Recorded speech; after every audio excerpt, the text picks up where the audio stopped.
अरहन्ताणम् नमो अरहन्ताणम् नमो अरहन्ताणम्। सबसे पहले प्रेक्षा ध्यान की उपसंपदा स्वीकार करनी होती है। प्रेक्षा ध्यान की दीक्षा स्वीकार करनी होती है। दीक्षा का एक अर्थ होता है आदेश। प्रेक्षा ध्यान के जो आदेश हैं उन आदेशों को हम स्वीकार करें और वे विधिवत स्वीकार कर लेते हैं तो फिर आगे ध्यान करने में बहुत सुविधा होती है। तो हमें सबसे पहले यह जानना होता है कि ध्यान के लिए एक बाहर का वातावरण और एक भीतर का वातावरण, दोनों वातावरण अनुकूल होने चाहिए। बाहर का वातावरण भी अनुकूल होना चाहिए और भीतर का वातावरण भी अनुकूल होना चाहिए। उसके लिए ये उपसंपदा स्वीकार करनी होगी।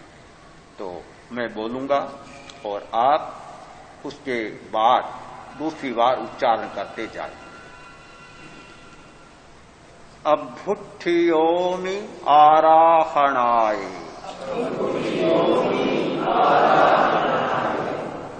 मैं प्रेक्षा ध्यान की आराधना के लिए उपस्थित होता हूं।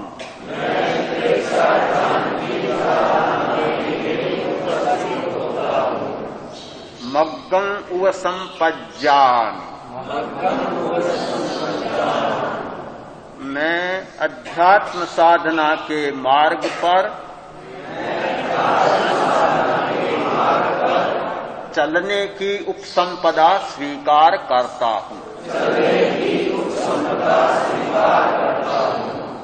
सम्मत्तं उव संपज्जामि मैं अंतर्दर्शन की उपसंपदा स्वीकार करता हूं।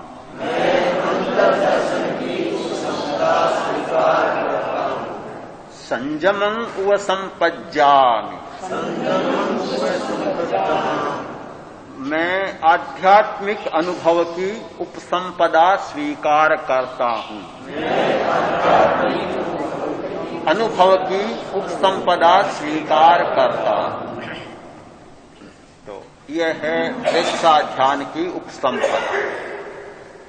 तो इसमें पहला तत्व है कि प्रेक्षा ध्यान के लिए मैं उपस्थित हो रहा हूं। जो आदमी जिस कार्य के लिए उपस्थित नहीं होता उसमें कभी गति नहीं हो सकती।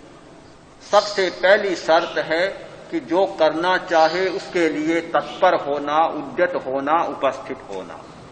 उपस्थित होता है तब फिर अगली बातें सारी आती है, उससे पहले कोई बात नहीं आ सकती। तो सबसे पहला तत्व है उपस्थिति। अब जब उपस्थित हो गया, एक संकल्प कर लिया कि मुझे इस दिशा में जाना है, तो फिर एक दूसरी जरूरत यह होगी कि जाने का मार्ग होना चाहिए। जब किसी मंजिल की यात्रा करनी है तो यात्रा के लिए मार्ग का चुनाव करना पड़ता है। कभी किस रास्ते से जाऊं। कोई आदमी तत्पर तो है पर अगर रास्ता नहीं जानता तो तत्परता भी काम नहीं लगती। तत्परता पहला है सूत्र, किंतु तत्परता के बाद दूसरा सूत्र है मार्ग का बोध। हमें मार्ग की जानकारी होनी चाहिए, खोज होनी चाहिए कि इसका रास्ता कौन सा है। शहर से अगर नगर पहुंचे तो रास्ता पूछना पड़ा। जो लोग नहीं जानते, पता ठिकाना रास्ता सारा पूछना पड़ा। रास्ता पता चल गया तो यहां पहुंच गए। अगर रास्ता नहीं पूछते तो भटकते रहो, भले यहां नहीं पहुंच पाते। तो दूसरी अनिवार्य बात होती है मार्ग। तीसरी बात है मार्ग भी है पर अगर सही मार्ग नहीं हुआ तो मार्ग भी सही होना चाहिए। मार्ग तो बहुत है। लुधियाना में कितनी सड़कें चारों तरफ जाती है, बहुत सड़कें जाती है। पहुंचना था जगरावा रोड पर और अगर रास्ता ले लिया चंडीगढ़ का, धुरी का, संगरूर का, मार्ग तो है वे। हम ये तो नहीं कह सकते वह मार्ग नहीं है। मार्ग है पर यहां पहुंचने का सही मार्ग नहीं। मार्ग, किसी भी मार्ग को हम गलत नहीं कह सकते। यह एक बड़ा आग्रह होता है मनुष्य का कहता है कि यह गलत रास्ता है। अरे रास्ता है तो फिर गलत कैसे? गलत और सही तुम किसी अपेक्षा से कह सकते हो कि भाई यहां अगर नगर पहुंचना है तो उसका वह रास्ता गलत है, पर जिसको चंडीगढ़ पहुंचना है उसके लिए तो सही है रास्ता।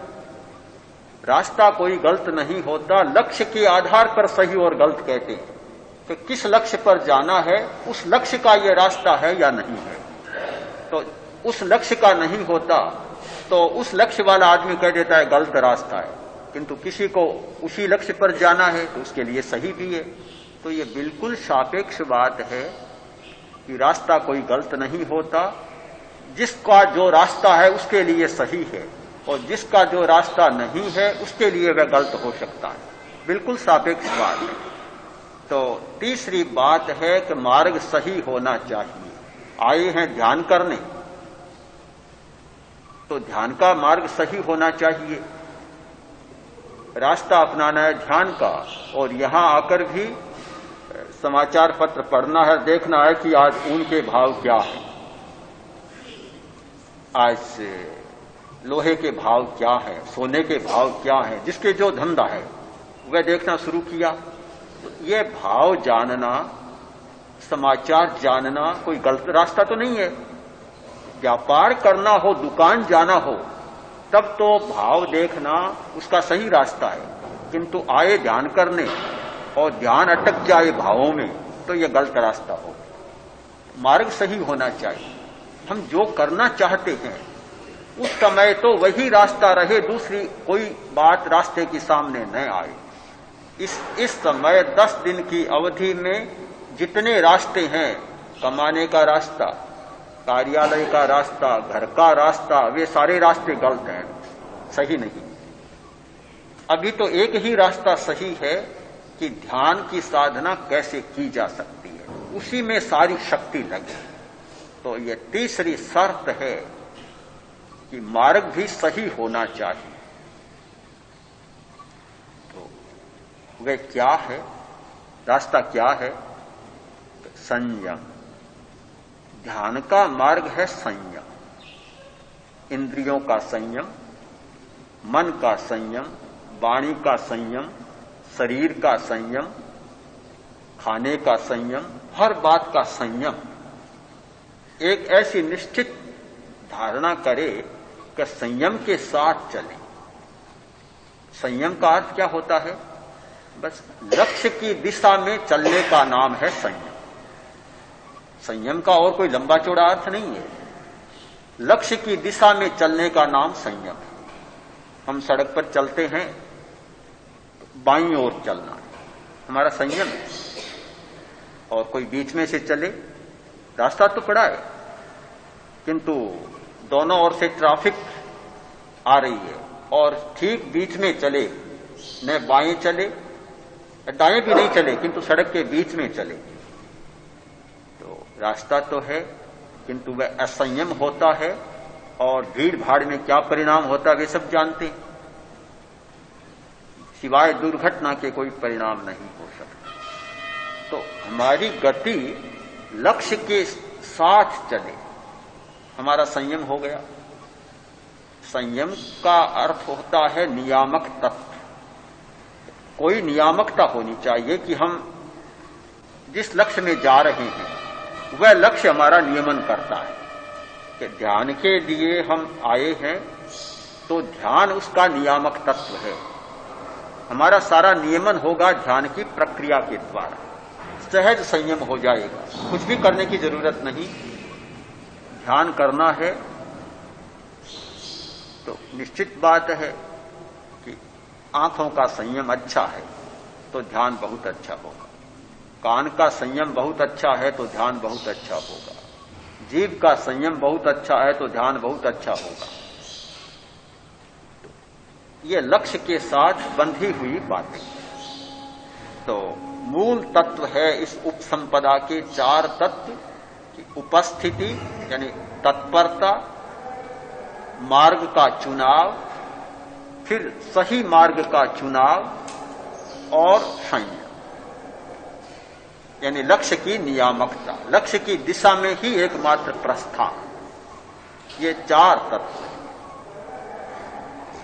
इस उपसंपदा के 5 सूत्र हैं।